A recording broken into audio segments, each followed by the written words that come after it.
Hello, নমস্কার। এডুকেটাম career পয়েন্টের পক্ষ থেকে তোমাদের সকলকে স্বাগত জানাই। আজ যে কারণে আমি এই ভিডিওটা বানাচ্ছি সেটা হলো তোমাদের যে রিনিউয়াল, অনেকেই রিনিউয়াল সম্পর্কে বুঝতে পারছো না যে কারা করবে কারা করবে না, কেনই বা রিনিউয়াল করবে। এই রিনিউয়াল হলো তোমাদের অ্যাডমিশন, পরের বছরের admission. Netaji Subhas Open University বা তোমরা অন্য অনেক কলেজে হয়তো পড়েছো, সেরকম তোমাদের কি হয় না, তোমরা যখন পরীক্ষার আগেই পরের বছরে অ্যাডমিশন হয়ে যায়, কারণ পরীক্ষা হলেই পরের ইয়ারের যে ক্লাস সেটা স্টার্ট হয়ে যায়। এক্ষেত্রে নেতাজি সুভাষ ওপেন ইউনিভার্সিটিতেও যারা ধরো ফার্স্ট ইয়ারের স্টুডেন্ট এবারে পরীক্ষা দেবে, তাদেরকে যে রিনিউয়াল করলে তার মানে সেকেন্ড ইয়ারে ভর্তি হয়ে গেলে, সেকেন্ড ইয়ারে ভর্তি হয়ে থাকলে তোমাদের কি সুবিধা হবে না, তোমরা সেই কপিটা নিয়ে গিয়ে তোমরা তখন ইএসএলএম বা তোমাদের এসএলএম কপি অর্থাৎ স্টাডি লার্নিং মেটেরিয়াল সেটা সংগ্রহ করে নিতে পারবে।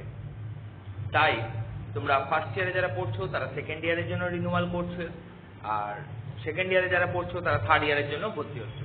তা সেই রিনিউয়াল করে রাখলে তোমাদের ওই সুবিধাটা তোমরা পাবে। এবারে যারা থার্ড ইয়ার, যারা পুরনো, এখানে যে দিয়েছে কি না 2019 থেকে 20 যারা অর্থাৎ পুরনো যারা স্টুডেন্ট, তাদের রিনিউয়াল করতে আর্টসের জন্য 2700 টাকা, ওই জন্য উপরে একটা লেখা আছে। আর সায়েন্স হলে 4866 টাকা। এছাড়া যারা বর্তমানে সেকেন্ড ইয়ারের স্টুডেন্ট, তাদের আর্টসের জন্য লাগবে 3030 টাকা, এবং সায়েন্সের স্টুডেন্টদের ক্ষেত্রে 5200 টাকা। এছাড়া যারা ফার্স্ট ইয়ারের স্টুডেন্ট, অর্থাৎ এই বছরে তোমরা এক্সাম দিতে চলেছ, যাদের সম্ভাব্য অ্যাসাইনমেন্টের ডেট হচ্ছে সেপ্টেম্বরের শেষ, তাদের ইউজি কোর্সের যে আর্টসের স্টুডেন্টদের ক্ষেত্রে 3900 টাকা, এবং সায়েন্সের ক্ষেত্রে 5800 টাকা।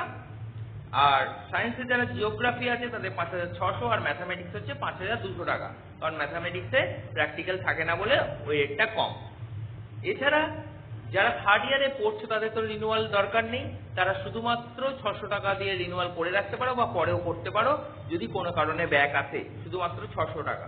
এই 3টে বছরে তোমাদের ওই টাকাটা অ্যাডমিশন ফিস যেটা, সেটা দিতেই হবে 3টে বছরে।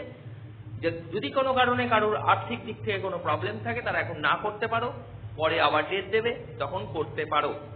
কিন্তু যারা এই বছরের স্টুডেন্ট, সেকেন্ড ইয়ারের স্টুডেন্টদের বলছি, তোমরা রিনিউয়াল অবশ্যই দেখে নেবে আগে, যদি না করে থাকো এটাই শেষ সুযোগ এক্সামের আগে, তাদের কিন্তু অবশ্যই করে নিতে হবে। কাদের বলছি না, যারা ফার্স্ট ইয়ারে থাকাকালীন রিনিউয়াল করনি বা সেকেন্ড ইয়ারেও ওঠার পরও রিনিউয়াল একবারও করনি, তাদের কিন্তু রিনিউয়াল এখন করে নিতে হবে। এটাই তোমাদের, এবং রিনিউয়ালের ডেট হচ্ছে 8 তারিখ, অর্থাৎ গতকাল থেকে শুরু হয়েছে 8 তারিখ থেকে পরের মাসে 8 তারিখ অবধি। অনলাইন ফিস পেমেন্টে তোমরা 10 তারিখ অবধি টাইম পাবে। তাই তোমরা চেষ্টা করো পরের মাসে 8 তারিখের মধ্যে এই রিনিউয়ালটি করে নেওয়ার। ধন্যবাদ, সকলে ভালো থেকো, সুস্থ থেকো।